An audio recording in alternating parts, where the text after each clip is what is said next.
Page Wars, nothing but Page. wars.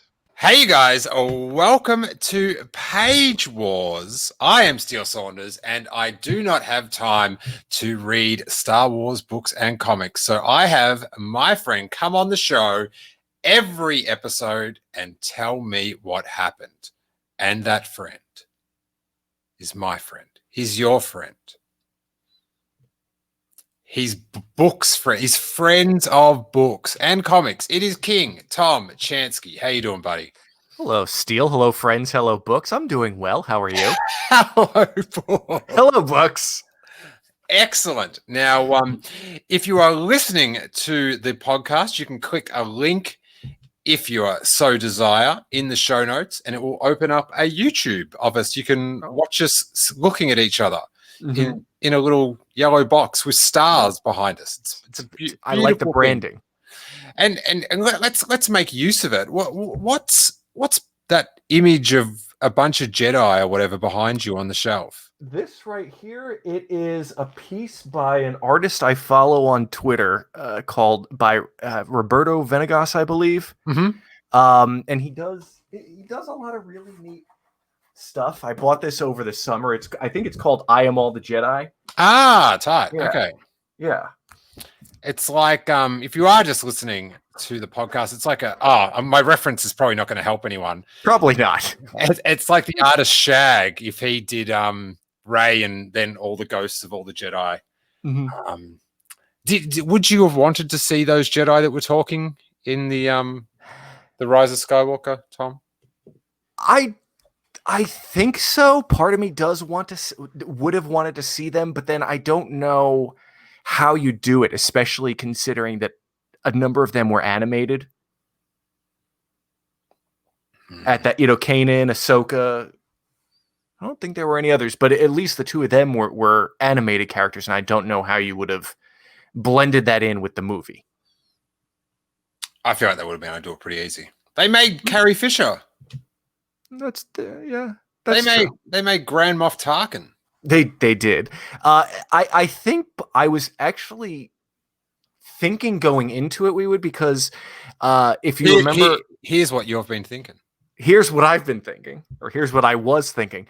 Back during the early versions of Return of the Jedi, George was going to have Sheev hurl lightning at Luke, and it would have been blocked by images of Obi-Wan and Yoda. And I thought we would have seen something like that. Yeah, okay. With all the Jedi. Interesting. All right, but that is not what we're here to discuss. No. This is episode 15 of Page Wars, and this is regularly a Patreon exclusive, but we've got the rule of 3 here at the Steele Wars Patreon. So 15 divisible by 3. So we have got this up on all the feeds. And we've done tons of what are the other books that we've done, Tom? We've done the last Thrawn book that came out. We did the Padme, the second Padme book. You know what? Our last edition of this was a special double feature where we previewed this book. The book that we are going to do today. So was that? I feel like that is bumping it out. I think does that. I'm very confused now. Yeah, I feel like they I don't know if that was a Page Wars or a special edition of Steele Wars, the regular Steele Wars. Who knows? Should I look it up? Should I find out the answer? Let's just roll. Oh, dude, it's gonna haunt me. Okay. Go look it up. Just give me. I can't. These are the things that eat me alive. But explain what we're doing today anyway. Okay, so a few years ago in 2017, they released a book called From a Certain Point of View, which had 40 short stories about characters in and around Episode 4 of Star Wars: A New Hope. And it was a good book. Some of the stories were really, really good. Some of the stories were bad. Some of the stories were in the middle. But it was a popular book. It got a lot of attention, and I believe all of the proceeds from that book went to a certain charity. Well, for the 40th anniversary of Empire Strikes Back this year, they're doing the same thing with 40 stories of characters who were either on screen in The Empire Strikes Back or just off of screen. And again, all the proceeds from this one are going to some charity. And sounds like a great cause. Yeah. It's for the kids or something. But just like the last one, it's a mixed bag. And I think you and I were talking about this, and I think we were going to go through each story, and instead of overall, because I could give you an overall turn it or burn, but I think we were going to briefly discuss each story and turn or burn each story. Yeah. So what I thought is if you told me what happened in each one very quickly. Okay. And it'll be we're doing this for people that aren't going to get time to read it or don't mind getting a spoiler. So we right now we're safe, but we will enter a spoiler zone. Yes, as it were. And so if you haven't listened before, I make Tom before he gets into the spoilers. He'll explain to us what happens. This will be a bit different because we have to do like 87 stories. Yeah. But normally he'll give us a brief synopsis of what's going on without spoilers. And then he'll give his patented feed around the hallways of Del Rey and Marvel and Lucasfilm. It's his signature turn it or burn it ranking. It's only good or bad here at Page Wars. So should we turn the page or should we burn it? So we will do that for each one. And I'm going to give it a turn it or burn it just on the gist. Just on just based, I'm just gonna give a thumbs up or a thumbs down to someone's hard work based on some dude in the middle of the country on a screen giving me 2 sentences about what happened to it. No offense, Tom. No, none taken. And then maybe after that, if anything interesting or earth-shattering happened, I can share that too. Oh yeah, share it all, buddy. Yeah. I don't. Let's not. I want the thing. I don't want to be reading this on. Oh, I won't be reading it. I'll just see it.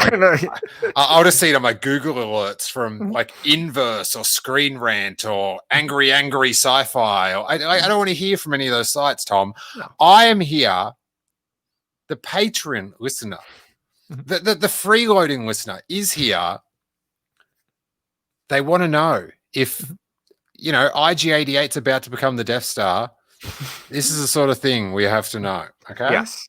That sort of information will be shared. Which would be a shocking turn in a book about Empire Strikes Back stories, I've got to say. It was being built around this time. Because for those that don't know, famously in what was it? Tales from Jabba's Palace? I think it was the Bounty Hunters. Tales of Bounty Hunters or whatever. They used to do this in the old canon, the OU. And they have similar anthology stories. And in one of them, IG-88, he was fusing with the Death Star somehow. He was uploading into it. He was going to become the Death Star seconds before it blew up. And closed the doors on Sheev. Oh, you're killing me. I'm going to do the Luke Skywalker lightsaber into the eye trick. All right. So overall, Tom. Yes. We turn it, we burn it. Overall, this is a turn it. Interesting. Thought you'd go that way, actually. Yeah, I'm predictable sometimes. All right, Tom. Okay. Let's tuck into it. Are we doing the other little... Oh, yeah, the song. Okay.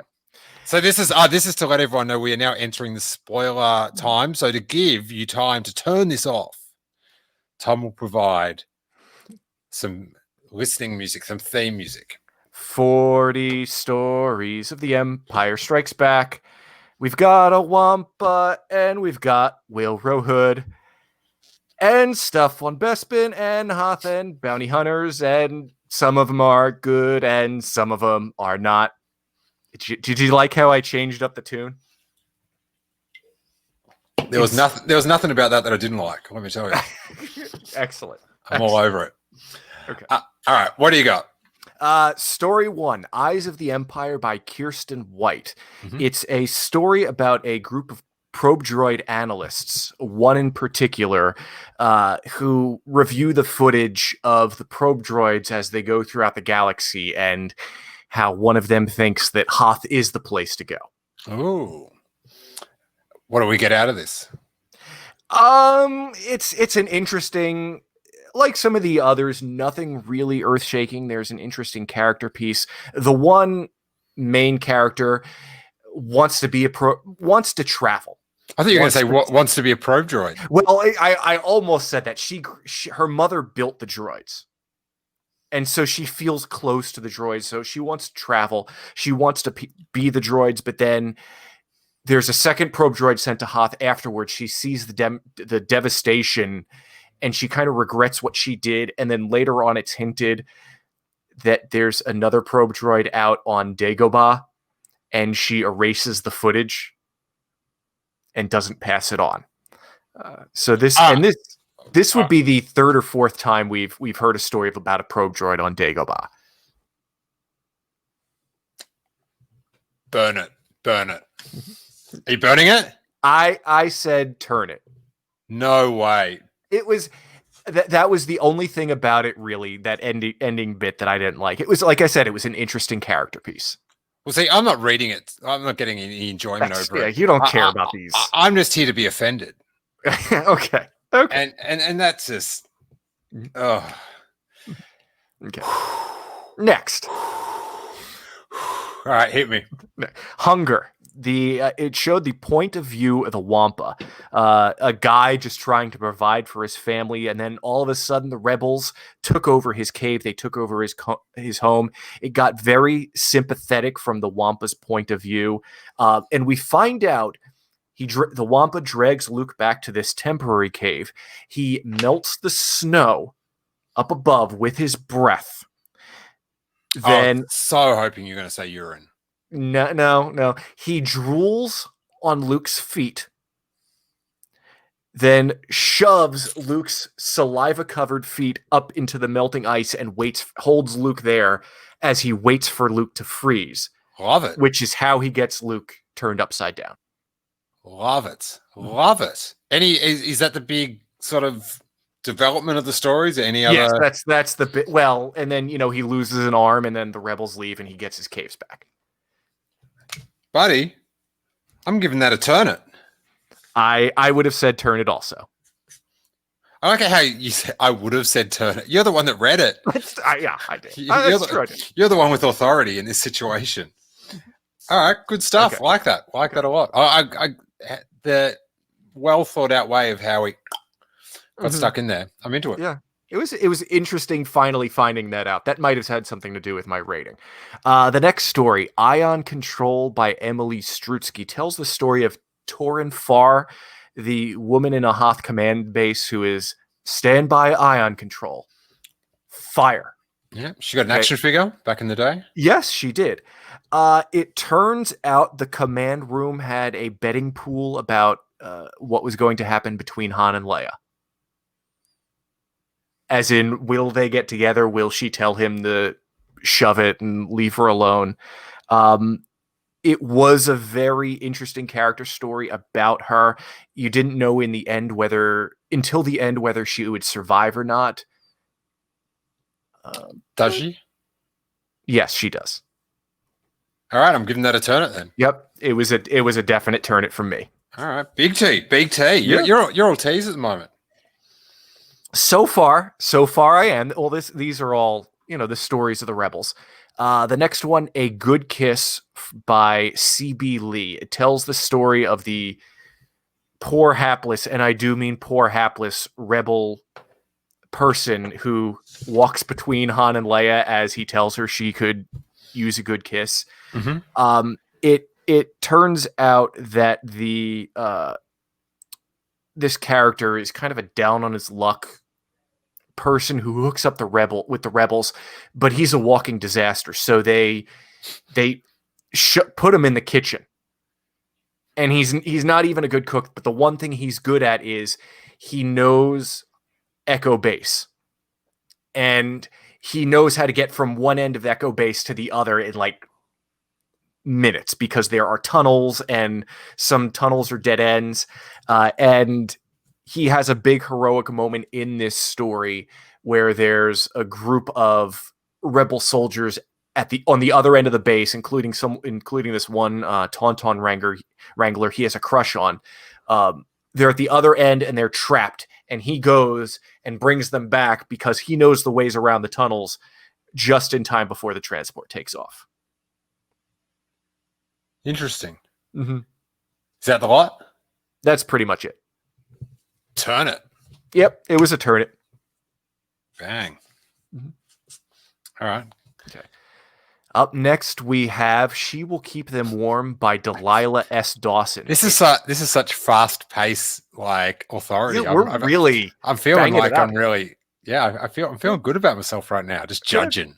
Good. Just judge away. Not even taking time to like take in the content. Just judging. It's the best. Yeah. So good. Yeah. I did all the work, and you just thumbs up, thumbs down. That's all you do. Yeah. I'm into it. I'm not even going to watch Mandalorian tonight. I'm just going to record a reaction. I'll pause. Yeah. Tomorrow. I had to go. Just text me what happens and I'll judge it. Okay. We find the story of the Tauntaun that Han takes out into Tom, I don't mean to drop her again. I just want to wish you a happy plus-iversary. Oh, yes, indeed. Although 1 year ago, Baby Yoda was brought into our lives. True. Mm-hmm.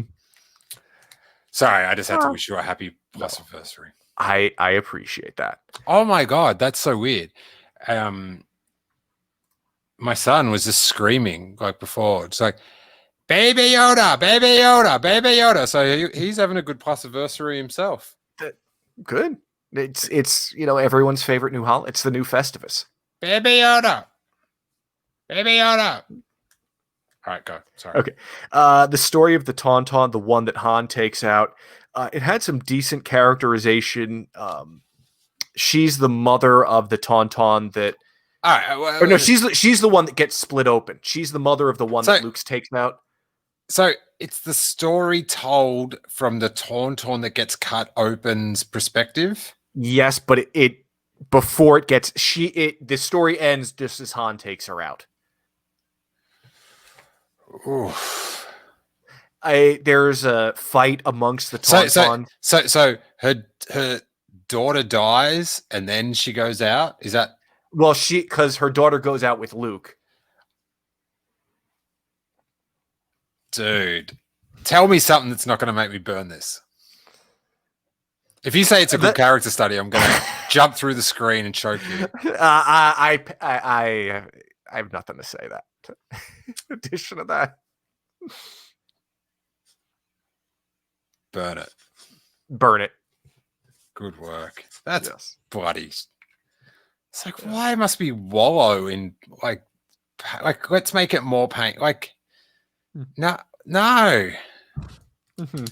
And so is it thinking like thoughts and like emotions and colors and the thing about some of the stories here, the Wampa one and this one, it's stories from these creatures' points of view, but it knows what human things are. And the last From a Certain Point of View had a story told from the Dianoga's point of view, and it was different in that it didn't recognize what things were in our. It didn't know what a ship was.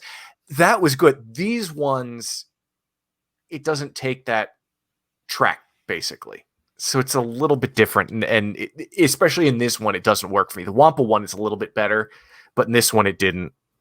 It's like, why make it like sentient, like, and then so it can just like see it suffer twice, right? Like, yeah, my daughter got killed. Now I'm getting cut open. Woo! Right. All right. Okay. Heroes of the Rebellion by Amy Ratcliffe tells the story of Corey Selgrowth, a journalist embedded on Echo Base, who she talks Mon Mothma into sending her there so she can make some propaganda videos about the heroes of the rebellion, including Luke, Han, and Leia. Oh, and it sounds a bit Starship Troopers. A little bit. It follows her throughout the events that we see in Empire Strikes Back, but she's never able to get. She wants like a sit down interview with Luke Skywalker, and she isn't able to get one. She goes up to Han, but he tells her to buzz off. She does get some shots of Leia, but it's just her trying to tell the story of these heroes and realizing that the rebel troopers are the heroes. Turn it. Yep, I'd say turn it also. It reminds me of like a MASH episode for some reason. I could really see that, yeah. It's gone. Okay. Wait, like did I just cut out for you, or what's going on? The video did something, but you're still there.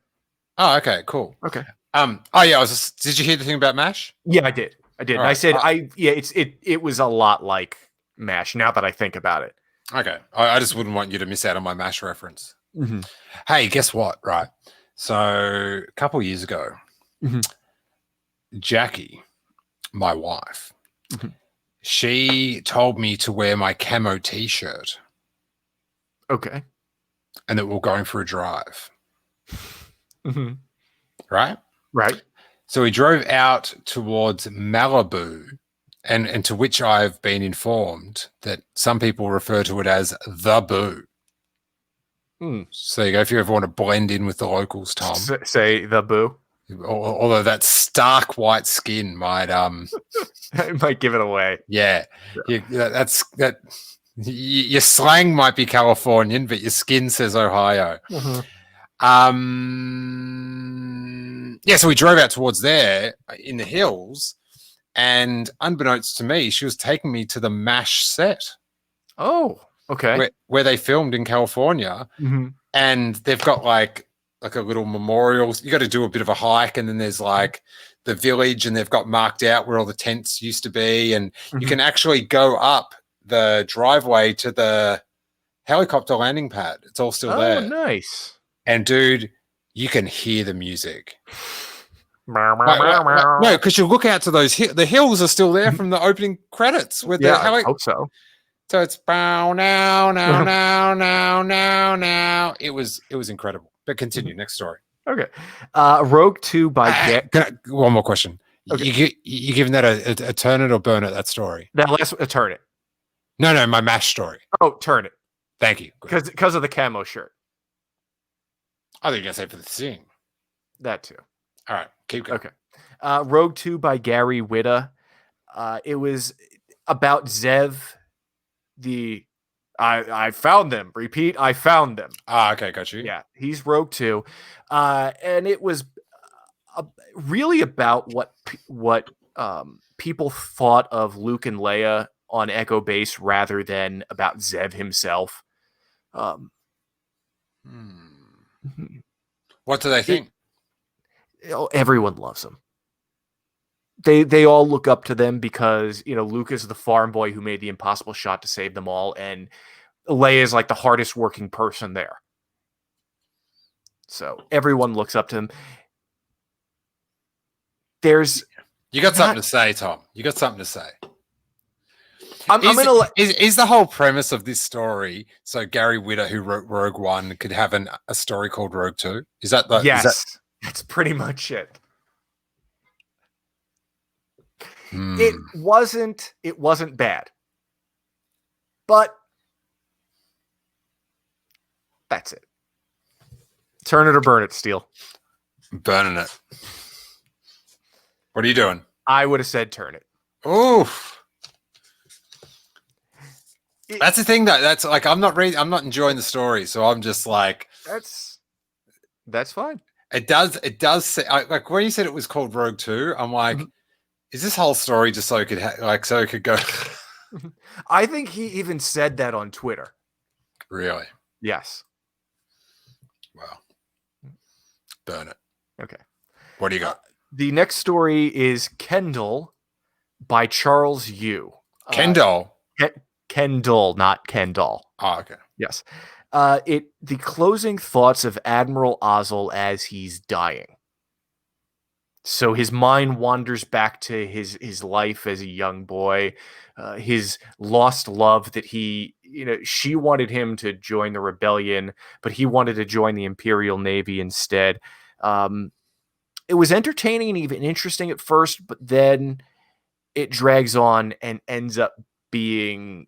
How does a story about much. a dude, what he thinks about when he's getting choked to death, how does it drag on? That's a bad sign.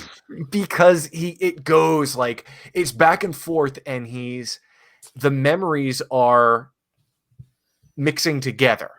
Like when he's a young boy, he sees himself with another boy. It sounds like Terminator Genesis or something. That's a big fat burner.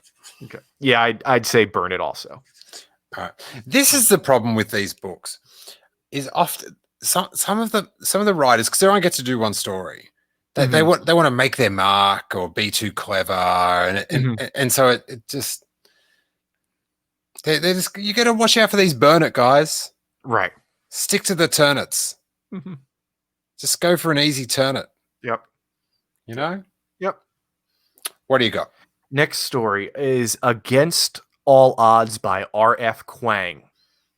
Tells the story of Dak Ralter, Luke's gunner. It had some interesting bits in that Dak's family was caught smuggling the Jedi to a sanctuary after Order 66. Love it. It was a very interesting backstory. And so Dak, because of that, Dak grew up on a prison planet where he saw people executed. And we find out in the story he was conscious after his death, so he saw Luke take down that AT-AT with his lightsaber. The thing is, the story... He was conscious after his death. Well, I didn't get if it was like he's like laying there and he can see, or if it was him in the Force sensing it. So I was going for a turn, and now I'm getting the lighter out. There's a little bit more. What I told you about him growing up on a prison planet, we never find out how he escapes and joins the rebellion. And the whole thing with his family, trying to escort Jedi to Sanctuary, I wanted that story. And we didn't get it. So what do you think? Just based on you don't get to see anything once you're dead, you guys. Like I don't care how many Jedi you saved. So that to me, just based on that alone, again, let's just take in. I have not read this book, but I'm burning it. Burn it. Oh, he's read it and he's burning it. That's got a sting. I'm not trying to sting. I felt like the two-headed announcer then. Yeah. Hi. Hello. All right. What do you got? Okay. The next, Beyond Hope by Michael Moreci. It was an okay war story about a rebel soldier who manned one of the big laser cannons from the Kenner Hoth playset. And it did mention the deleted scene from Empire Strikes Back where the speeder crashed into the AT-AT's head. So that is canon. But the story itself dragged on. Interesting.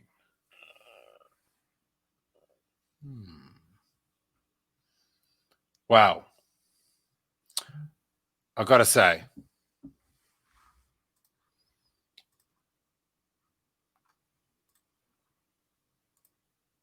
I didn't get to see drag on. When he was on the show, he certainly didn't drag on. So I'm giving it a turn it. Okay. I would say burn it. Oh!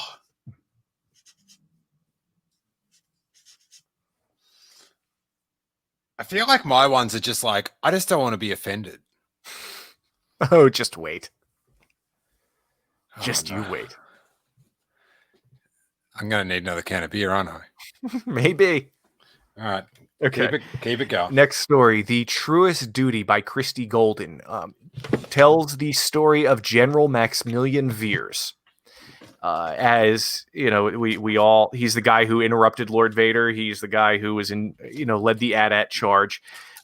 He sees himself as the ultimate soldier, not like a Captain America ultimate soldier, but rather like, he has the best military mind. He does everything right. So not like the Ultimate Warrior? No, he doesn't go in and shake the ropes around the AT-AT.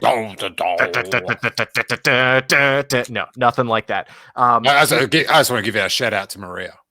I'm sure she gave that a big pop. I hope so. He worships Vader. He's very pleased to be working so close to Vader.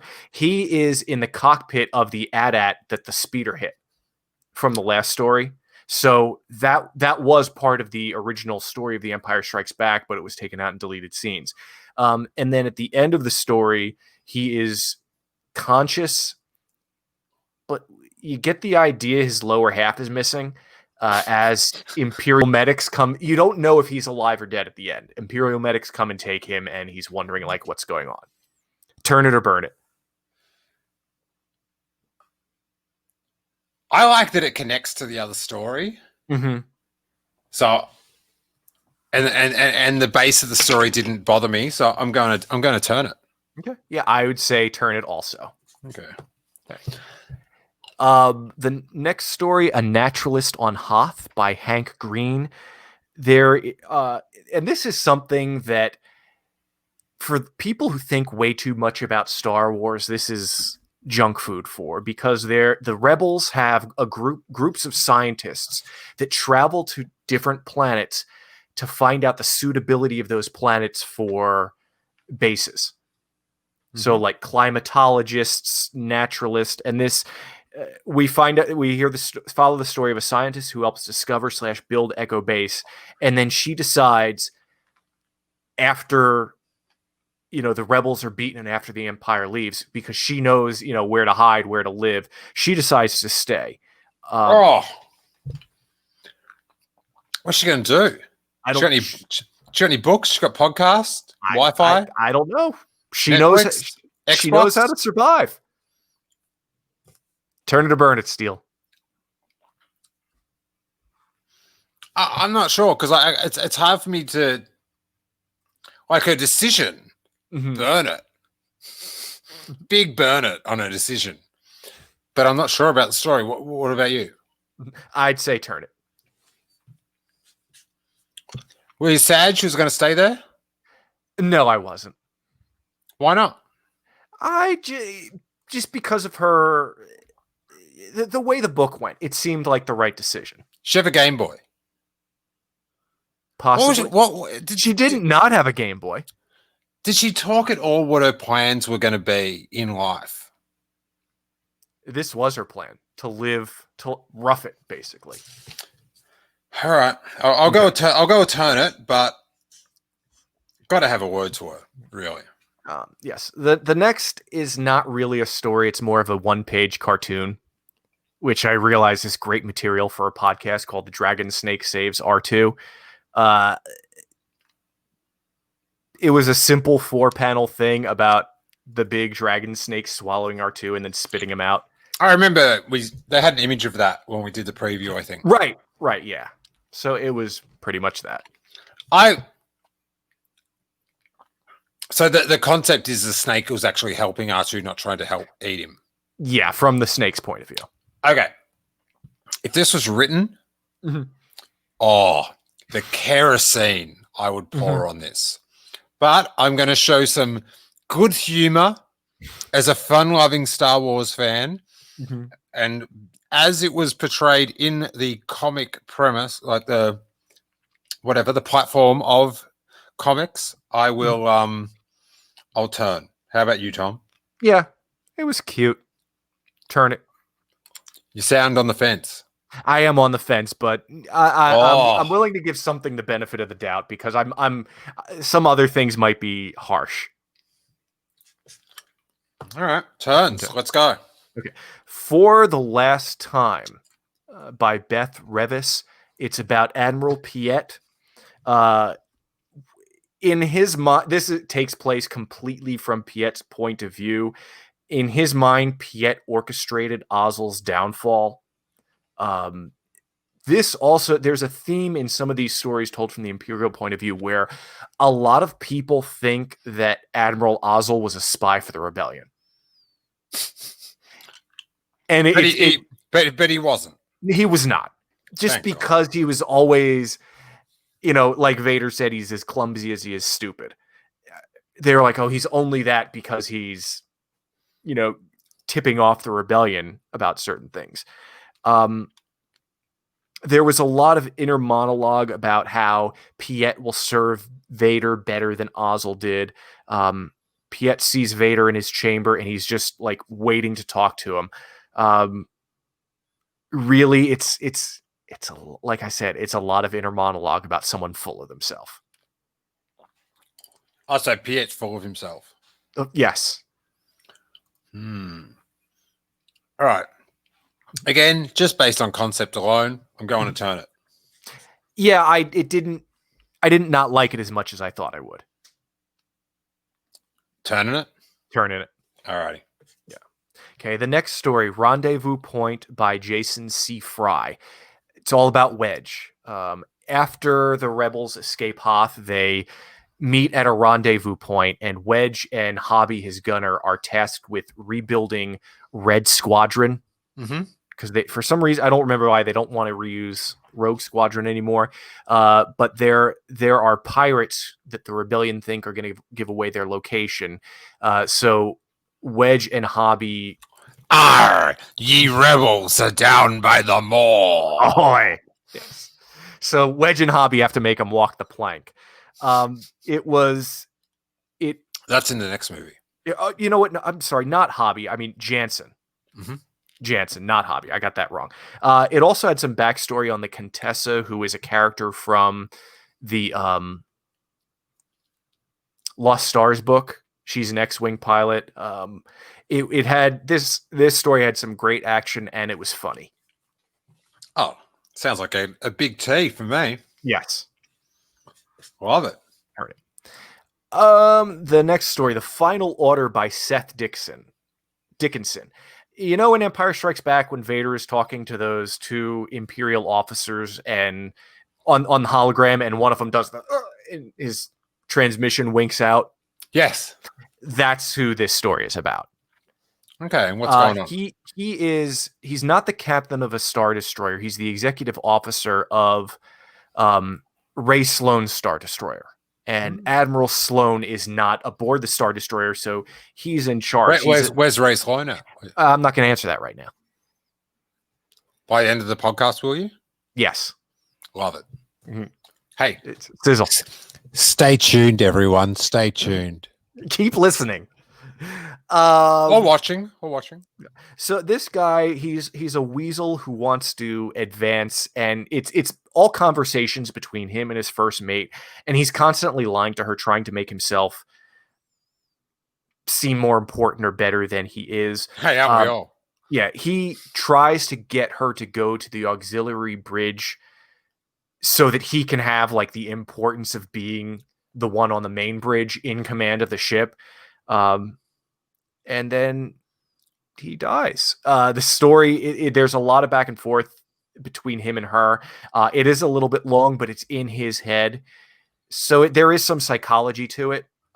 And then we find out later. Oh, I'll save that for later. So does he end up getting killed because he was trying to stand on the cooler bridge? Is that the deal? Yeah.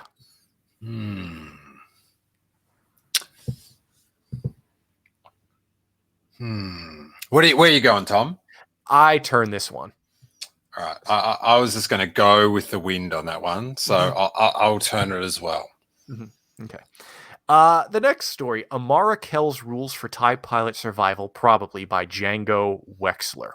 What? His name's Django Wexler? The author's name is Django Wexler, yes. God, it should be in the book. Yeah.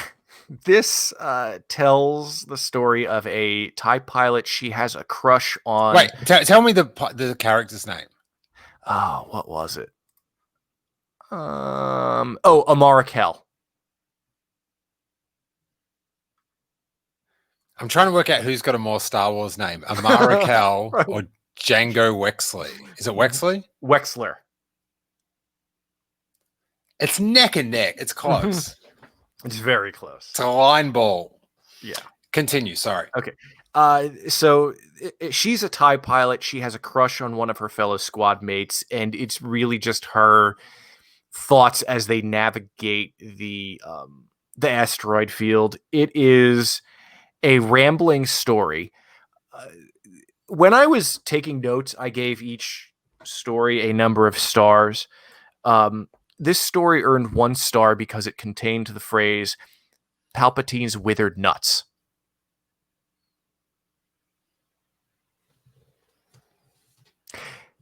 And this story got 1 star. It's 2 Bs. 1 for each withered ball. Yep. There you go. Jeez. What? How is that in the book? It's something like, what in the name of Palpatine's withered nuts are you thinking? Or something like that. Trying too hard. Come on, buddy. You had the good name. You had to sully it. Yeah. Is that a burn it, Steele? Oh, it's a massive burn it. I couldn't burn it anymore. Okay. When do you watch The Mandalorian? I'm going to sleep right after this, and then I'm going to wake up an hour earlier to watch it tomorrow. Oof. What time's an hour earlier? 5:50. Oof. I will probably be up then, by the way, but getting up then on purpose, Yeah. that's brutal. I don't mind doing it when I'm forced to. I do it for Star Wars. You're just not used to people knowing a story before you. That's why. Right, that's true. I do not like that. All right, hit us, Tommy. Okay. The next one, Tommy. I heard that. I heard it. The First Lesson by Jim Zub. This is about Yoda. Something important to know in the previous From a Certain Point of View book. I am getting ready to burn, by the way. I got a bad feeling about this. Okay. Star Wars quote. The previous book had a short story about Yoda being visited by the ghost of Obi-Wan after Obi-Wan died. And the idea of that story was Yoda has been thinking all along that he was going to be training Leia. And then Obi-Wan's like, no, you're going to be training Luke. So this is a little bit of a follow-up to that. It's Yoda right. Can I ask you a question? Yes. Was that story a turn or a burn? That story was a turn. Sounds like a burn. Reads like a burn to me. Anyway. You probably would burn it. Excellent. So this story, it's Yoda right before Luke lands. And then he, goes to the campsite. He meets Luke. Does he know Luke's going to land, or is it a surprise for him? He knew Luke was coming. Okay. How did he know? I don't remember exactly. Okay. He recognizes R2, and he thinks about Luke's parents. And then it just kind of ends, and I wanted more of it. Any other revelations? No, not really. The revelations are in the next few stories. All right, I'll turn it. Mm-hmm. It was a turn it. All right. Next, Disturbance by Mike Chen. This is about Sheev. And the disturbance in the Force that he sensed. This was the second recent disturbance in the Force Palpatine sensed. The first was when the Death Star was destroyed. Love it. Yeah, so Palpatine is meditating in the darkness, and he has a vision of Luke killing him. He doesn't know who Luke is, but he realizes that this boy is being guided by Darth Vader. But it's not Darth Vader, it's Anakin. So, what if Anakin never turned into the cyborg Darth Vader? Wait, can you say that again? So Palpatine is having this dream where he's killed by Luke, and the person guiding Luke is Anakin.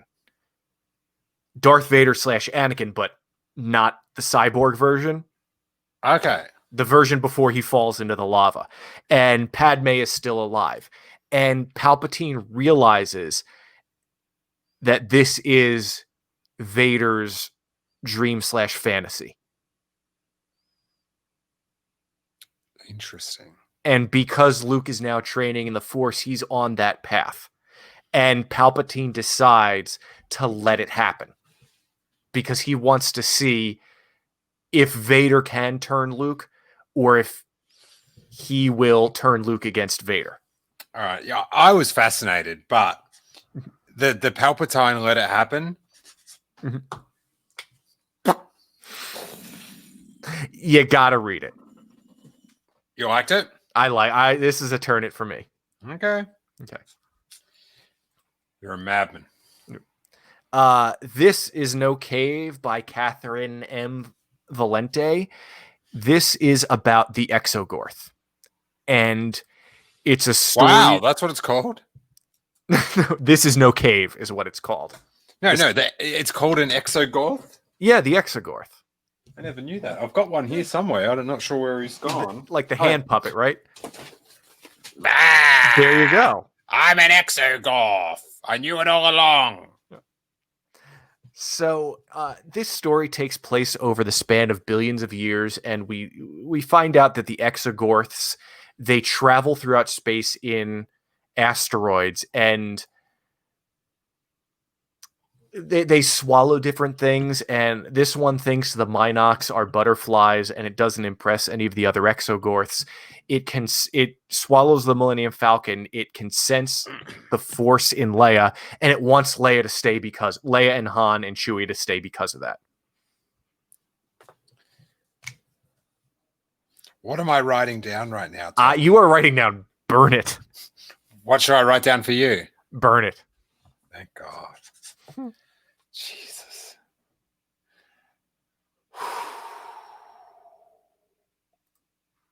Next, we have Lord Vader Will See You Now by John Jackson Miller.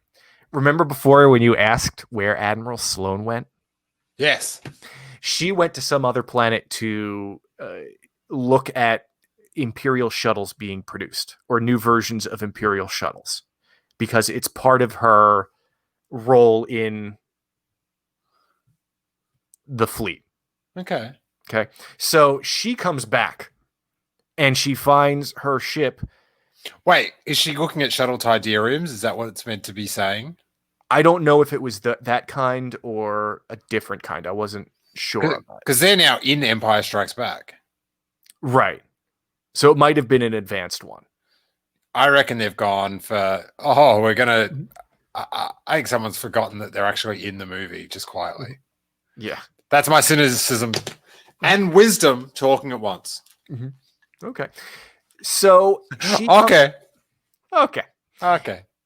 So she comes back and she's talking. She's in Vader's quarters talking to Admiral Piet. She doesn't realize Vader is there.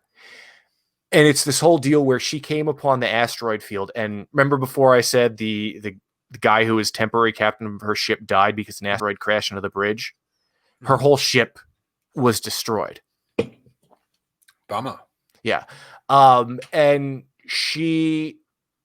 trying to think of the simplest way to say this.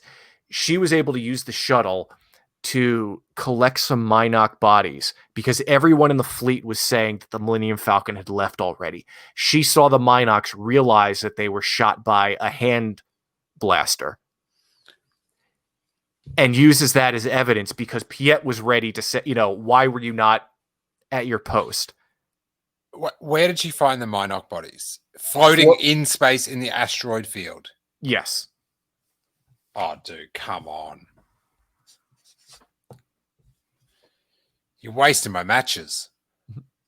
What are you giving that one? I keep my matches. This one is a turnip. Found Minox in an asteroid field. Yes. Does she have the Force? Does she have the Minoc Force? No. It was just it was a good story about how she kind of outsmarted some people who thought they were smarter than her. She's got Thrawnitis. I like those kind of characters sometimes. So she found multiple Minocs. Yes. Okay. Sure she did, Tom. Sure she did. Okay. You ready for the next one? Probably not. No. Virgins by Tracy Dion. This is about the Dark Side Cave on Dagobah. This story is told from the cave's point of view. For millennia, the cave has fed off of the fear of visitors. Apparently, so it's a narrative from the cave. Yes. All right, this is gonna have to rally hard. Beings have been coming to Dagobah for hundreds, thousands of years to test themselves. Wait. Did you miss the one where we get to see the point of view from the Bacta tank? Where's that one at? Coming up. I could feel the force of the Jedi inside me, and I could heal. Oh, bubble, bubble, bubble. Oh, there's 88 at the window. He's blah, blah, blah, blah, blah, blah. Tomby, they're going, turn it. It was a great character study. Turn it. That's probably true. All right, keep going. I've had my say. Okay. Yoda being on Dagobah changed the cave a lot because Yoda would use the cave as his own exercise in confronting his fear.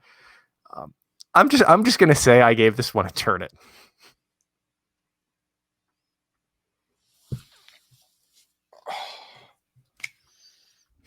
I know. You gave it a turn it. I did give it a turn. You have to read it. And tell me what I got to do. So let me judge this based on a two sentence summary. Thank you very much. I feel like that's the best thing for my life right now. Okay. Good to hear from the cave. Good to hear from it. Yes, it was. Our next story is Tooth and Claw by Michael Kogi. It's about Bosk, the bounty hunter. I know who he is. Okay, he's hunting Wookiees, but it ends up that his sister is laid a trap for him because his sister was raised by Wookiees, was rescued and raised by Wookiees, and she wants him to give up his Wookiee hunting ways.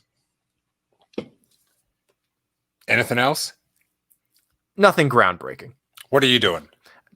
I didn't expect the story to be as good as it was. I say turn it.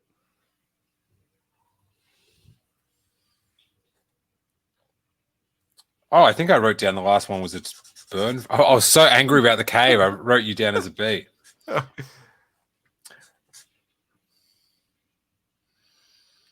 right, I'm going to take your word for it on this one. Okay. I'll turn it. Okay. Stet by Daniel Jose Older. This is about a journalist who goes to interview Zuckuss and 4LOM. Are these people not checking that stories aren't intertwining? Everyone's a blogger now, are they? Well, this is a galactic blogger. Ronnie Chang would be disgusted. Yeah. It's entertaining and humorous, and it's a different story in that because it's written as an article with the editor's notes in the article. It mentions the great hyperspace disaster as destroying a small moon, so it has a tie to the upcoming High Republic material. You would have been all over that. I was all over it, yes. You would have been, references. References a book I'm going to read on the first day. Yeah, that's it. Yep.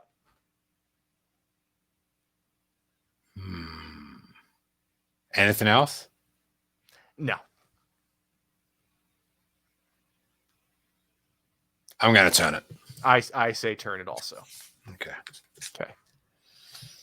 I'd like to go back and burn that cave one again, though. I'm sure you would. Burn the cave. Can you burn caves? Wait for It by Zoraida Cordova. This is about Boba Fett. Oof. And it's a bit, especially at times, it's in his head, it's a bit too Boba Fett, if you know what I mean. But other than that, it was good. We find out that the Imperials hired the bounty hunters because of Admiral Sloane, and what she found with the Minoc, because Vader doesn't trust any of the Imperial people. So Boba is talking with the other bounty hunters as they go up to the bridge. We got to burn that one. Sorry. The the fact that it's tied together with the Minoc find, immediate burn. I'm sorry, burn it all. What are you doing? I'd say turn it. You bastard.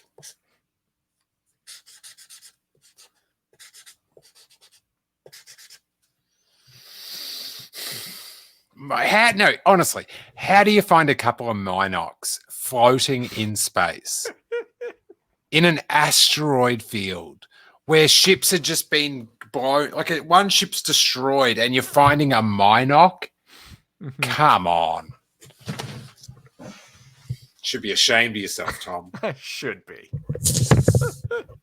You ready for the next one? Yeah, I'm just kicking back for a bit. Okay. Standard Imperial Procedure by Sarwat Chadha. This is about the head garbage guy on the Star Destroyer. All right, I'm burning it straight away. Yeah, he's not likable. The only thing is that he sees the Millennium Falcon and then realizes he sees it on a video monitor and then realizes that Boba Fett saw it too, so Boba kills him. So yeah, I burned this one because the guy was just not likable. What about the premise? Yeah.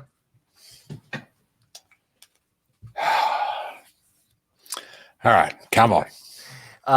What's the name of this one? There Is Always Another by Mackenzie Lee.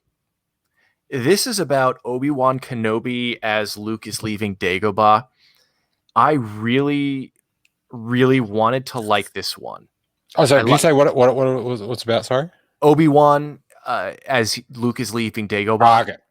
I really wanted to like this one, but the execution was completely wrong. Obi-Wan came off as bitter in that early on he's referencing his years on Tatooine, and it's not like, oh, I spent all those years on Tatooine doing nothing. It's like, no, I wasted my time on Tatooine. And then later on, it didn't even get a theatrical release. Right. Streaming services. Yeah. And then later streaming more important these days. They are. Later on, there was a line. I'm making it better, aren't I? You are making it better. Yes. You've almost made me forget the next line that I'm going to quote. But there's a line that says, Obi-Wan always doubted Anakin, which made me wonder if the author had ever seen the prequels. Burn it. Yeah. How you feel about the cave story, I feel about this one. Interesting. Oh, double burn. Yes, double burn. Fake It Till You Make It by Cavan Scott. Do you remember Jackson? The green rabbit? How could I forget? People won't shut up about him. It's quickly getting, Jackson's getting, what's that dude's name? I've blocked him out of my memory now because it was what's his name? Anakin's friend. Kitster. Anyway, what's he up to, Jackson? He's trying to get an appointment with Lando Calrissian because he needs investors in a business, and he ends up showing up at Lando's office at the worst time, but saving a group of aliens. He does see Darth Vader before anyone else. But it's an entertaining, feel-good story. Sounds like you're a fan of it. I am.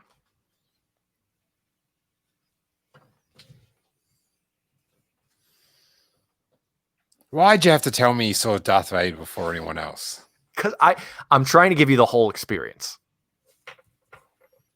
Because I don't want you coming, I like this story. I said, turn it. And then I found out, 3 weeks later, someone said he saw Darth Vader first, and then you're going to be angry at me. So I'm just telling you all this stuff now. So how does this play out, this Darth Vader seeing first business? He just sees him and then kind of runs off. It's not like he bumps into him and has a conversation.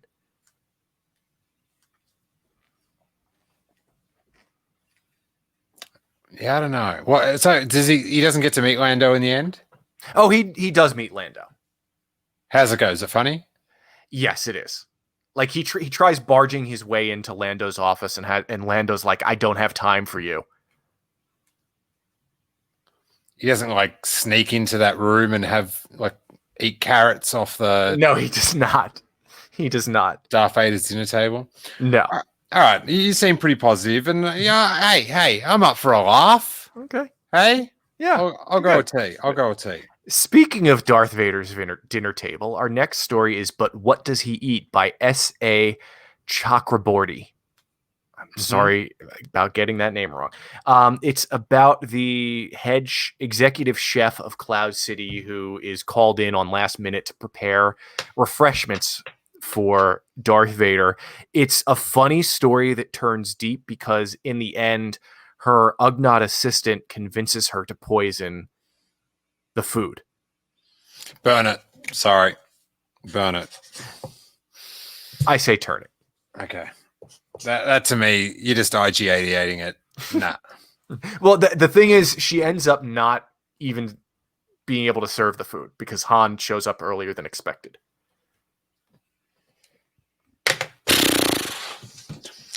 Keep it going.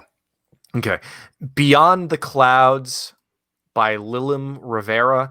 It's about a wannabe bounty hunter who has to choose between taking part in a citywide work stoppage or meeting Boba Fett to help advance her career. Why was she meeting Boba Fett? Like, how is this organized? How do they connect? She doesn't. There's a casino owner that she knows who says he will help her meet Boba Fett. You're thinking too much about this one. Did you like it? No. Really?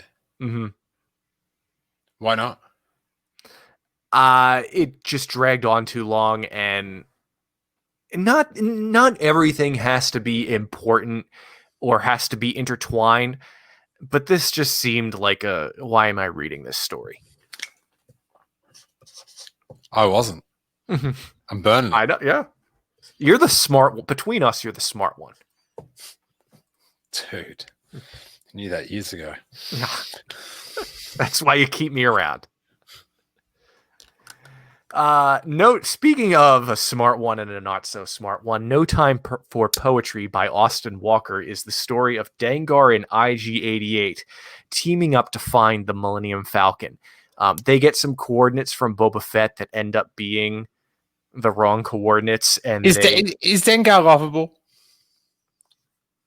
Because I remember him. I remember him in that Mandalorian armor trilogy, whatever that was called, the Bounty Hunter trilogy, or you know what I'm talking about? Yeah. And it goes through. There's like 2 or 3 different time time periods it covers, and he sort of finds Boba Fett and heals him, and and then I think there's like a time in the future and a time in the past, and it unravels over 3 books. I had no idea if I read it now, if I like it, but at the time was riveted. Like I was like, come on, next book in the Bounty Hunter trilogy. Come on. And Dengar was quite endearing. He won me over with his oafish ways. He seemed like he had a good heart in the end. I don't know if he's as likable here. Do you remember him being likable in those books? Or you think I'm like out of my mind? I think you're onto something. Hey, old Steele, eh? Yep, good job. But they end up finding the wrong YT freighter, and it's a bunch of burn. Nah.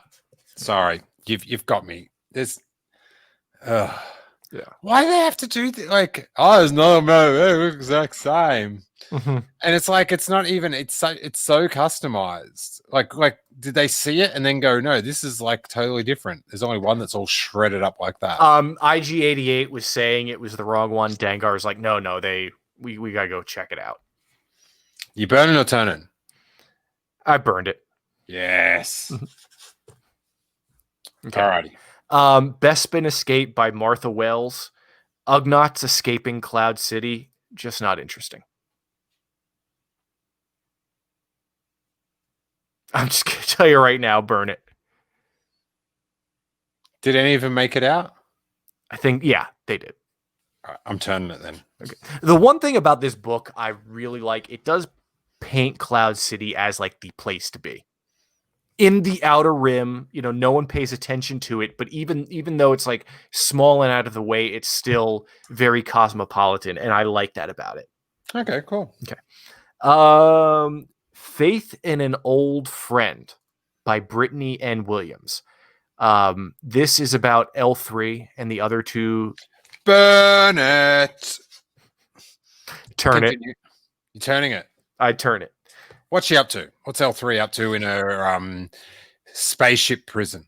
She is friends with the other two droid brains, and it's them watching different parts of the last half of The Empire Strikes Back, from being inside the asteroid to the landing on Cloud City to Lando coming aboard the Falcon. It's very nostalgic and emotional. Right there. I just realized I've wasted the medium here. Okay. Right there.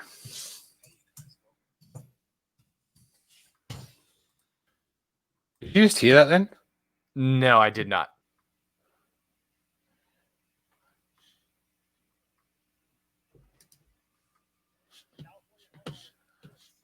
I heard a.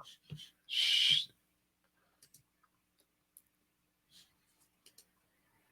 This is good. Sorry, everyone. I should have done this far sooner. You're going to love this, Tom. Okay. So, tell us what happens in it again. What's it about? The premise? L3 in the Falcon. In the Falcon, one of the droid brains of the Falcon. Excellent.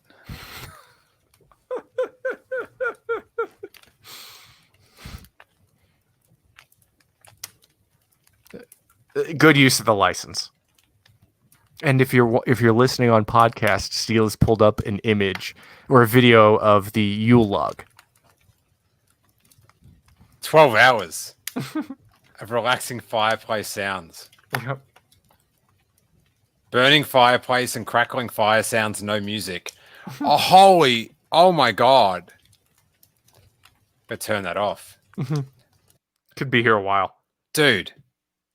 7 million and a half views. I gotta give it a thumbs up. Great stuff. You should. Hey, they're burning it, but I'd turn it. You know what I'm saying? It's crazy, isn't it? What a world. Yeah. All right. Well, you're on notice. Rest of the book. I do feel bad. I feel like we should re-record the whole show because, like, a stupid gimmick, like bringing up this fire thing, this is so on brand for me. It is. It absolutely is. Oh my stars! I'm kind of ashamed of myself. It took me an hour and 10 minutes to think of that, but to the story's credit, it was the L3 story that I was like, I need to express my disgust at the concept of this story. Mm-hmm. Good job, Steele. Good job. I'm feeling good. I feel a bit ashamed for the first. I feel like we wasted 70 minutes without this special effect. If only you had that for the cave. Oh, dude. Listen. All right. Here's the deal. Here's what I think about me not remembering or not thinking of doing this for. I'm burning the concept of me not realizing I should have done that. Could you hear that just then? Yes. I heard the crackling. All right, good. All right, I'm feeling pretty good about that effects now. Okay, I'm just you're on notice. The rest of the stories. Knowing you, you'll be using that a few other times. Oh yeah, that's good sizzle and crackle. Yes, very nice. Very nice. Hey. Yep. Come on, I'm pretty pumped. Hey, so just for everyone watching or listening, buddy, I got to tell you, this content, 7 days a week. Have you heard about this? What's going on? 7 days a week, this is hitting. 7 days. 7 days. Yeah, well, think about it. Mhm. Monday, hyperchat. Tuesday, Yeah. hyperchat. Mhm. Wednesday, hyperchat. Thursday, Corey Thursdays. Mhm. Then, right, Mhm. you've got this is a good. I've just eased into a plug. This is Yes. beautiful. Yeah. No, but I am stunned. The output, Mhm. dude. If this, you can. It's almost like that. I'm so excited about the output that I'm reaching Mhm. that I'm almost prepared not to use the Burn It YouTube thing because it's like I'm so filled with joy about it. Yeah. But I promise you, I will not give in to those urges, and I will Okay. bring up the sound effects. So don't just go, oh, he's not going to use this brilliant technology. All right. So then tonight we're recording this. So we did Corey Thursdays. Tomorrow I'll have Hawes calls Yep. on the Patreon exclusive Mhm. with me and Hawes talking about whatever happened in The Mandalorian. Mhm. Very excited about Sasha Banks. She's been tweeting about it tonight. Like, Oh, really? Okay. just little, like she said, we did it Mercedes. That's her real name. Mhm. So I'm excited for excitement. Mhm. So yeah, so that's tomorrow. Then my rapid watch response, whatever I call that. Okay, yeah, where it's just like me going,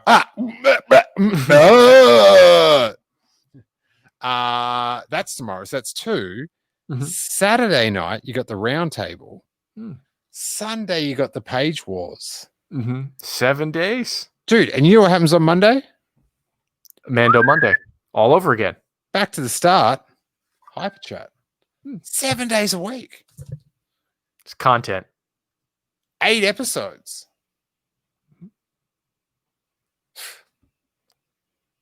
Come on.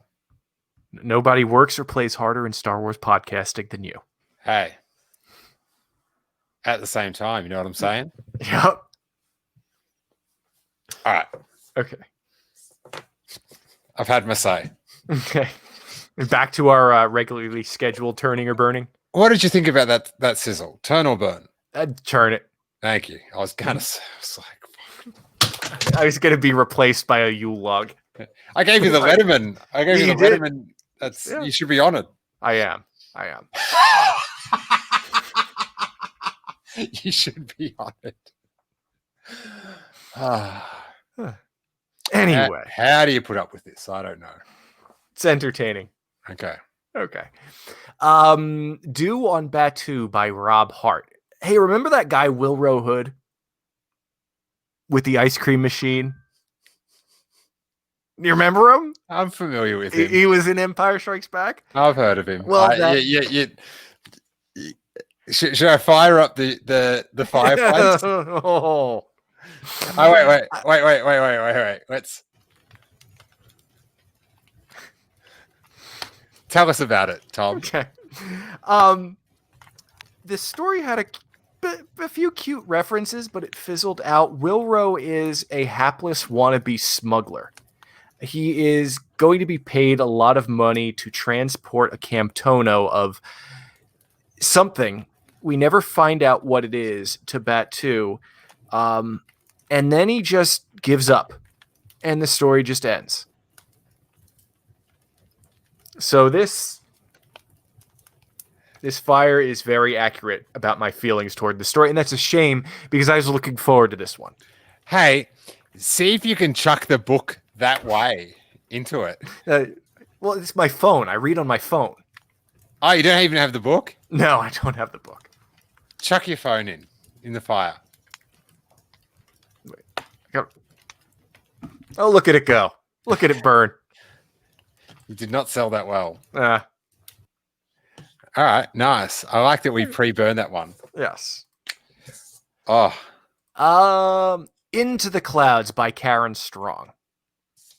Hey, Steele, you have your mouse handy?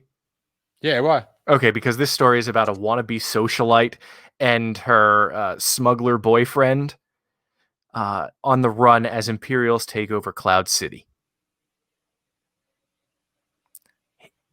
Hit the fireplace.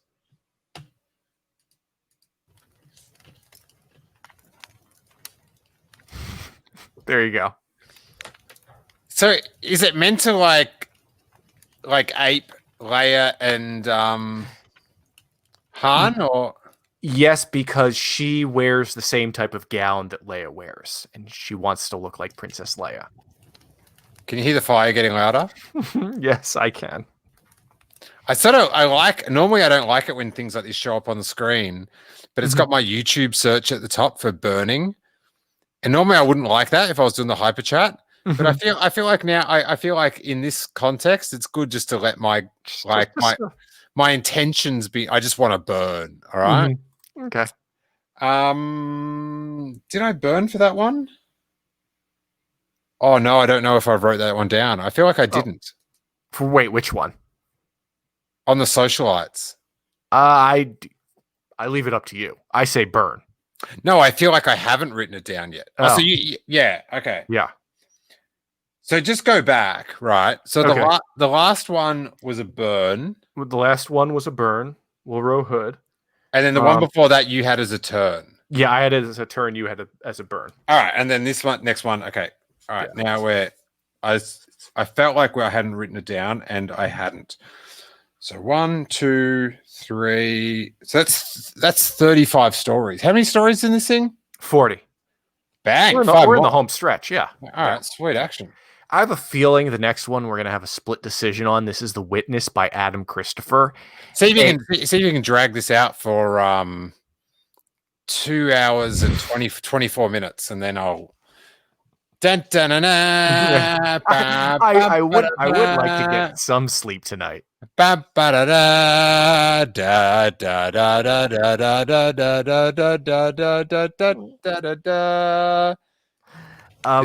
is what Tom thinks about my singing. Accurate. Very accurate. Although I think the same thing about mine too. Oh, wait there. There we go. Okay. The Witness is about a storm. Oh, no, your singing's real good. Thank you. It's brought me nothing but joy in my life. Oh, that means a lot to me. Exactly. And it should. Yes, it should. It should. A stormtrooper who is assigned to Darth Vader's squadron and ends up defecting. She just takes off her armor and leaves, but she ends up kind of in the crawl spaces of Cloud City and somehow ends up witnessing the Vader-Luke duel. She overhears the conversation, but she misses the word father. No. Wait, can I tell you the last little bit? Before she completely defects, she trades her blaster with another stormtrooper, and then she sees Vader as he's about to get back on the shuttle. Bring me my shuttle. And she considers shooting him, but her blaster is jammed.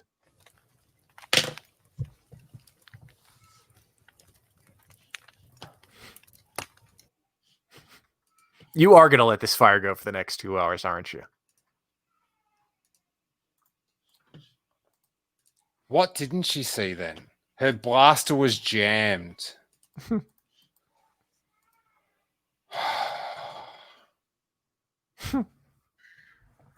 I liked the story. I knew reading it that you were not going to. Oh my God. Oh. My son's crying.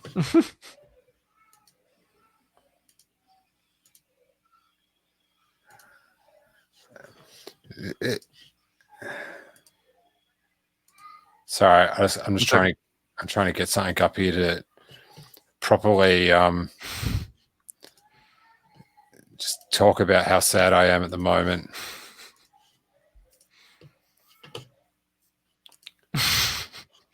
Right there, I didn't put the bloody sound sharing up.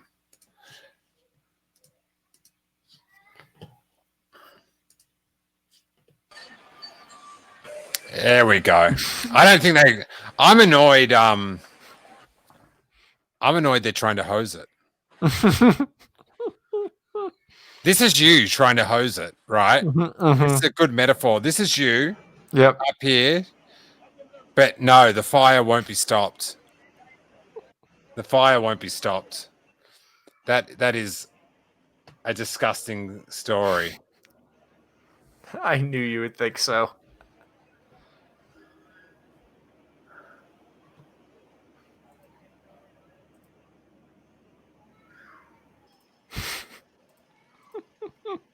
Look at him.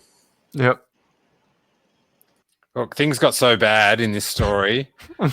New York City Mayor Bill DeBazo visited the scene of where the story. Look at it. Look at the destruction. Look at him. He can't believe it. Oh, her blaster jammed, huh? Yeah, her blaster jammed. Well, no, because she traded her blaster to the other stormtrooper because the other stormtrooper's blaster was jammed, and she forgot that she had gotten a jammed blaster. Look at him trying to console everyone.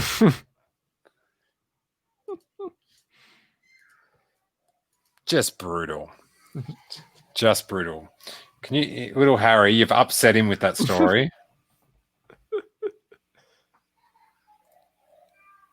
Oh, unbelievable. All right, what else you got? We only have I'm angry at you now for reading the book. I can tell. We only have 4 left. The Man Who Built Cloud City by Alexander Freed.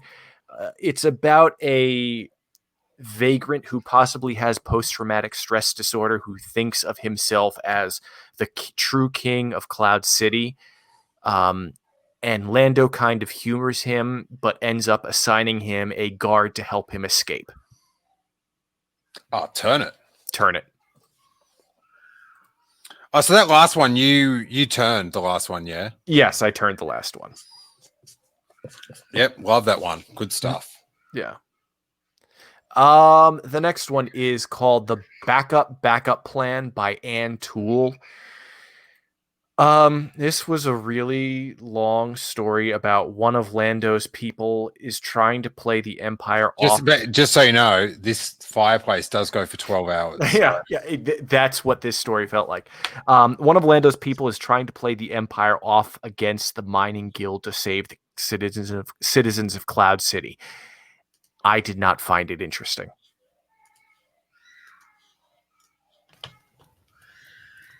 That's my reaction to it.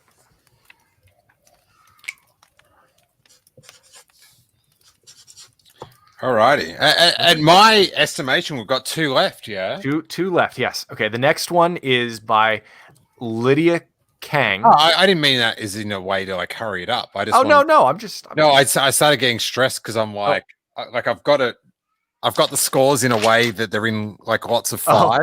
Okay. So I'm just like, if I've missed one, this is. I have a feeling if you missed one, it was a burn. Yeah, but I don't want to miss the burn. I'm sure you don't, buddy. That's what I'm here for. Okay. The title of the story: Right Hand Man. Right Hand Man, and it's about 2-1B. Oh, don't do that. 2-1B and Luke get philosophical as 2-1B attaches Luke's new hand. Oh, okay. All right, wait there. No. Wait there. I feel bad. It actually, when you've told me more, like the pun was brutal. The pun, yeah. But now I feel like you've told me it's about 2-1B and Luke. Mm-hmm. I will hose it down. I am hosing it down. Okay. Continue. That's pretty much all I have to say about it. I liked it. What do they talk about? At one point, Luke is wondering if he needs a new hand. What's that meant to mean? He's trying he's going to go stump life. Well, he's dealing with the trauma of finding out that Darth Vader was his father, but 2-1B doesn't realize it yet. And they reference that 2-1B was also there on Hoth. And 2-1B is trying to talk to him because he feels like Luke is keeping something inside. And his whole thing is, he's seen humans, biological life forms enough to know that there can be psychological pain also. Love it. Good stuff. It's a good story. Better than hearing from the back to tank, I got to tell you. Yeah. All right, Tom, bring it home. The final story is The Wills Strike Back by Tom Engelberger. Keep going. Okay, the previous, From a Certain Point of View, ended with two Wills arguing over the opening crawl to A New Hope. This story is very similar, where one is, reading the contents of the Empire Strikes Back crawl, and another is asking. What? Pardon me. Did you just say they're reading the crawl? Yes. Like as if I was writing something and I was writing, it is a dark time for the rebellion, and then you were saying, well, why do you start off with that? So it's like it's a humorous back and forth, give and take. This chapter has references to Score the Bounty Hunter, who ran into Han Solo at Ord Mantell. It has references to Life Day, and it has a reference to Kirk and Spock.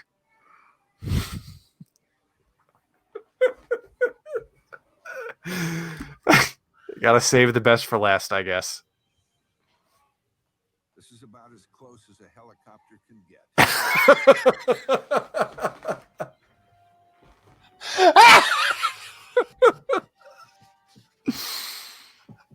Fires of 2011. No, 2020. Look, it's the wheels burning. Mm-hmm. I liked it. Forest will recover, even from a blaze this massive. Getting the best footage of natural events often means being ready to. Dude, reading the crawl is not a natural event. Dude, reading the crawl is so lame. I liked it. It made me laugh.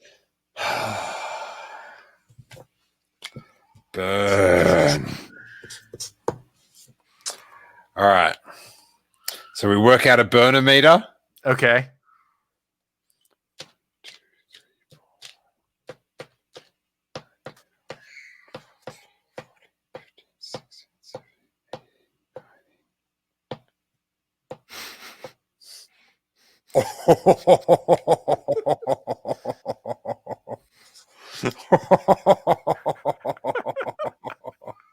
I didn't even know I burnt that, man. Oh boy. 1, 2,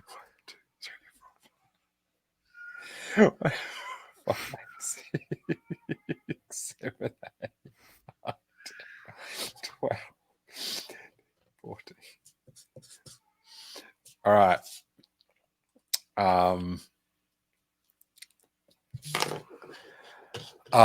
Sorry. How are we? I must say, I got giddy at the amount of burning I did. I felt pretty good about it, to be honest.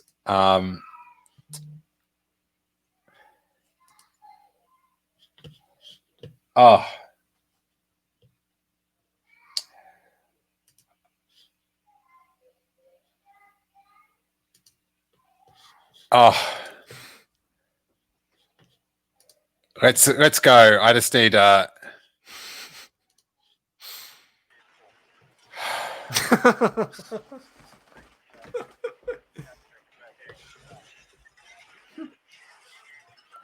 So what was the final? I love how the signs on the side are on fire too. Dude, it's a real fire. It's just how it works, dude. I know. So what was the final score? Wait, I'm trying to work out the percentage. Oh, okay. But I'm so shook.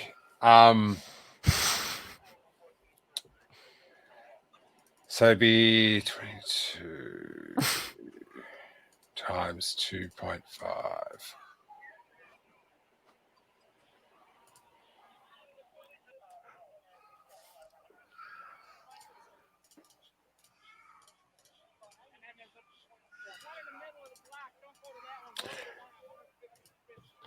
All right.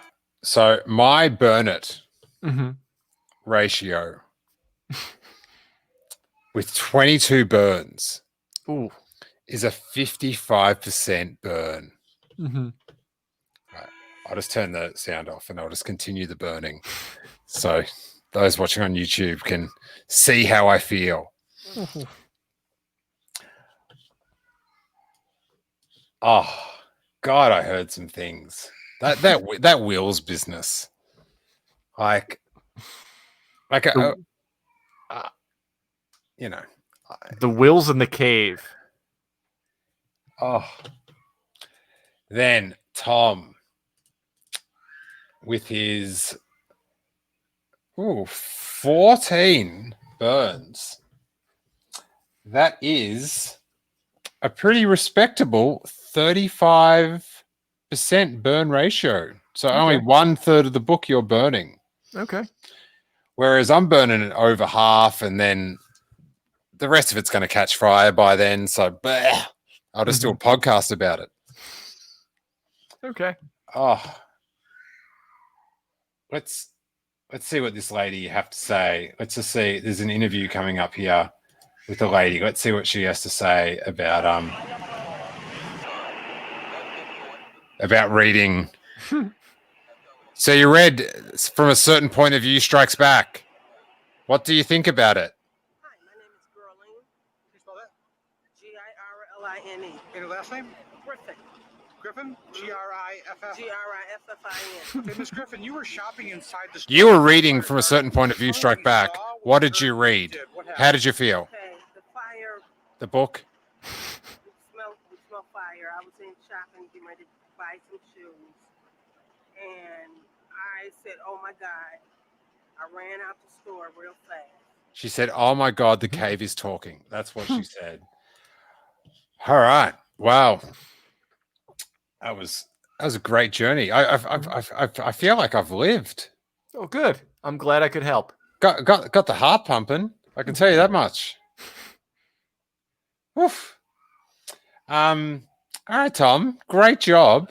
Thank you, Steele. You too. Absolute champ. Very well noted. You knew what was going on. I admire your preparation. So kudos to you. Thank you. But use up more of that lighter gas next time, buddy. Hey, liking something is the best anti-fire device. Anti-flammable. Inflammable. That's the worst fortune cookie ever. Yeah. I would burn that fortune cookie. I'm a reader, not a writer. What's coming up in these books? What's up next? Before any there's a we'll have to do a one about this. A Mandalorian, Art of Mandalorian. Yeah, the Art of Mandalorian is coming out soon. And then I think the High Republic stuff is going to start in January. And what about comics? What's going on? Comics, the Darth Vader series and the main big Star Wars series, both currently taking place between Empire and Jedi. The main Star Wars series has... You mean between Talking Cave and Jedi, yeah? Yes, between Talking Cave and Jedi. Okay. Has an Imperial commander who is taught by Tarkin trying to track down Princess Leia and the Rebellion. The Darth Vader series has Vader was left stranded on Mustafar by Palpatine with his armor and robotic limbs destroyed because he let Padme's handmaidens live. So Vader was stranded on Mustafar, and Palpatine says, I'm going to send you a challenge and you cannot use the Force. And the challenge ends up being Ochi of Bestoon. What do you mean the challenge? He has to defeat Ochi of Bestoon. Ochi is trying to kill Vader, and Vader can't use the Force. And he doesn't. He's missing 2 legs and an arm. Why? Because he upset Palpatine. Where'd he put him? What do you mean, where'd he put him? He just dropped him off on Mustafar. No, but where'd he put his arms? Oh, he attacked him with Force lightning. Wait. So Darth Vader doesn't have his legs? No. So hasn't got the Force, Right. and he's on Mustafar just stumping it up against the dude from The Rise of Skywalker. Yes. Vader ended up in the command center where he killed the leaders of the Separatists, and he was rebuilding himself with droid parts.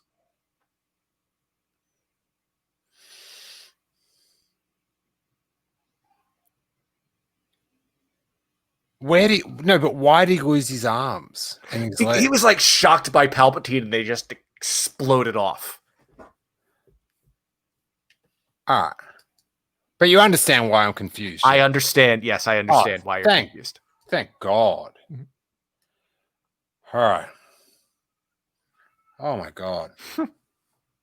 Burn that. Are you burning that? No, I'm not. Damn you.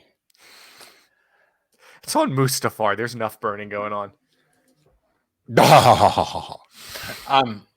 Hey, just as a tribute to how much I dislike the talking cave, Okay. I've got a fire in a cave There you go. to take us out on. Mhm. What do you reckon about that? It's beautiful. It's like poetry. It's It all connected. rhymes. Yeah.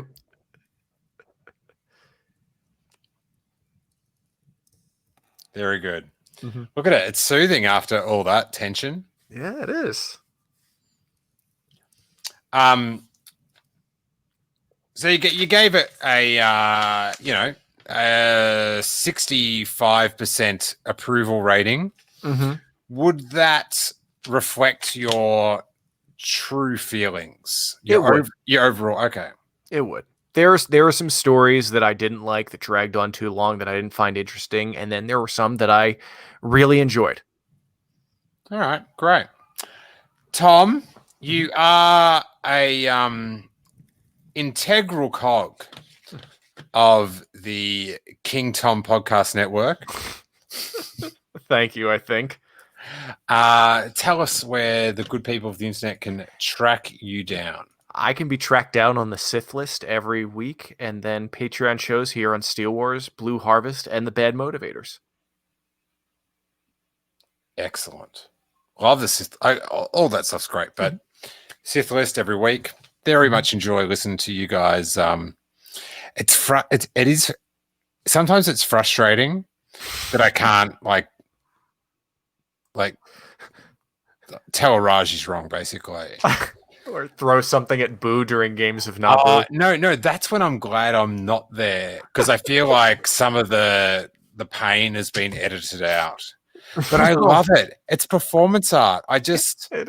It's every week. And then you guys are like going on that this week's like Wait. When does the podcast come out? Is it Sunday? Saturday nights over into Sundays. Okay, because I get so confused because you record on when I never know. And because I record these podcasts every day, now when I listen to some podcasts and I'm like, oh no, this is like from 3 weeks ago. They're talking about the second episode of The Mandalorian. What is going on? That was so. Just wait till you hear this week's Naboo. I can't wait. I've heard nothing but bad things. So I'm very excited. I'm very excited. All right, Tom. Thanks. Yeah. Okay. Okay. Wait. No. Are you on Central Time? Eastern Time. Damn it! All right, you are up pretty late. I was hoping you were gonna say Central, so my conscience would be subdued a little bit. But no, 1 o'clock. Thanks, buddy. Hey. When it comes to King Tom, I'm always turning it. You know what I'm saying? Hey. Right, thanks. Right back at you, buddy. See? Wait there. I'll see if I can get you a tribute video. Wait there. Just give me a second. Okay. I'm almost scared now.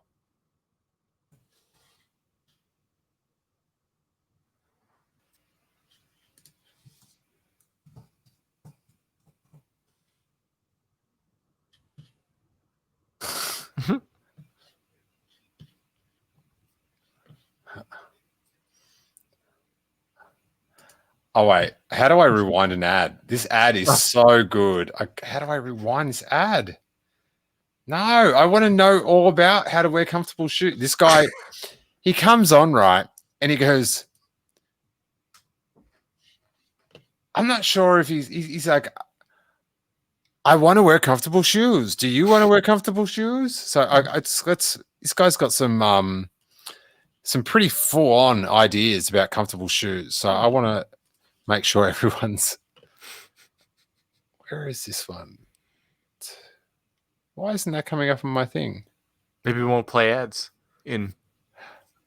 No, it wouldn't know. Right there.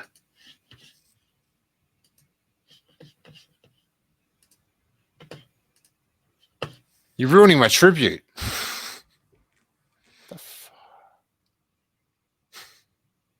Yeah, I don't know what's going on with it. Maybe it won't play ads. That makes no sense to me how it would know.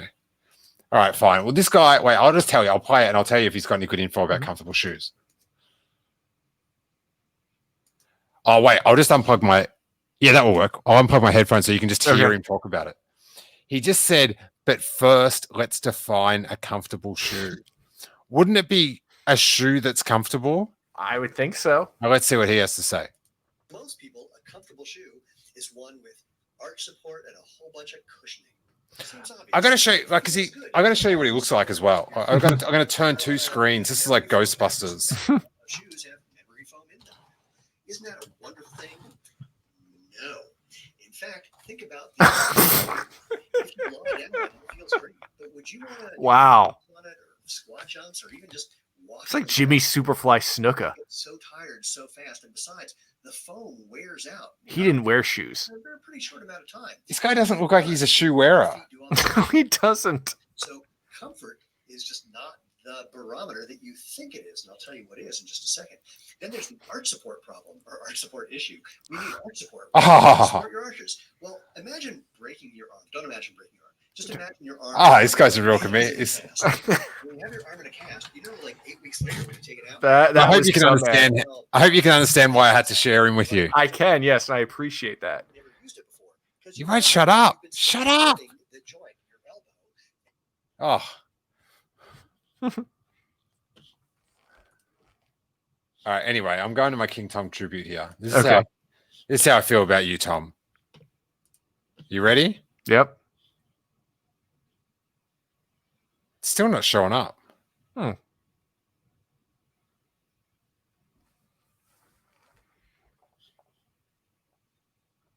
I've gone to the wrong browser. Oh. No, it's not, dude. Chill out. It's not as this. It's one browser that doesn't work on this platform. There's one that does. Very confusing.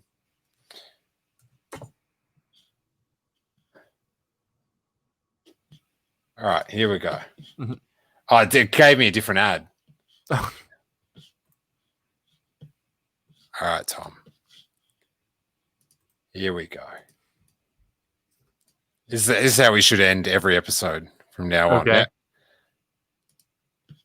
I feel like this streaming thing, you know how it's like great power comes great responsibility? Mm-hmm. Yeah, I feel like I failed that test and I just abuse the medium at all chances. That's what it's there for. This is how I feel about you, Tom. Thank you. Look at him. He's visibly moved by my gesture. I am. Of a book pages turning. So noisily. Well, do people watch this and get sexually aroused? Is that what's going on? Or they just sleep better or something? The idea, some people have a response to it where you get tingles in the back of your head by certain noises, and it's relaxing. It's like what your voice does for me, buddy. Thank you. Doesn't do it for me, but I'm glad to know I do it for someone. Oh, listen to those pages. This is not bad, actually. I'm getting I might sleep well tonight. God, I was hoping you weren't going to finish that sentence. This should be like this goes for another 25 minutes. I feel like this should be the outro music.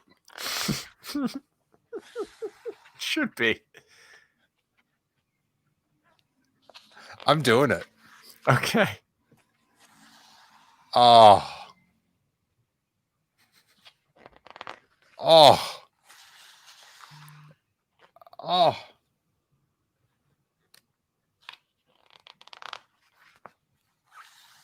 Oof. You feeling tired? You gonna go to sleep easy? Probably, yeah. All right. Great stuff. Very good. What a successful bit of content this has been. Yeah. Alrighty, you guys. So maybe let's for the next one. I got to do that reverse one day. The which one? The reverse one that we've been talking about. Yes, all year, we do. Where I do Star Wars Union.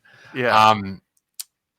We've got to get to it, but maybe we'll also work on doing a before the Mandalorian comes out, a comic update. Get us up to speed. Okay.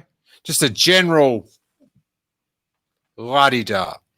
But and you'll have to come on a Mando roundtable if you're free on a Saturday night. I will talk to you about that later. But thank you, Tom. Again, I stand by my tribute to you. The turning of the pages, it's all good, buddy. Thank you. Thanks for a good time. Would you like to take us out, or should I? What's going on? I think you take us out. All right. Well, may that force and the pages right there.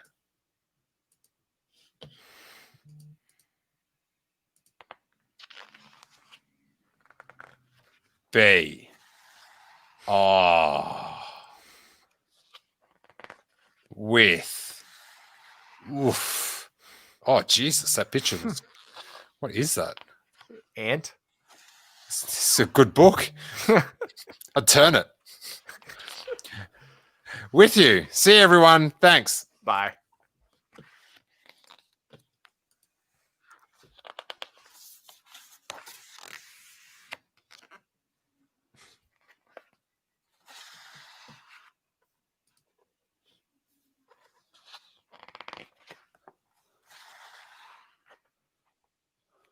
What did they do to us?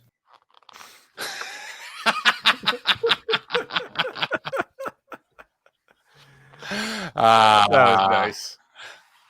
All right, dude. Thanks so much. No problem. I'll talk to you. Have a good night. See you, buddy.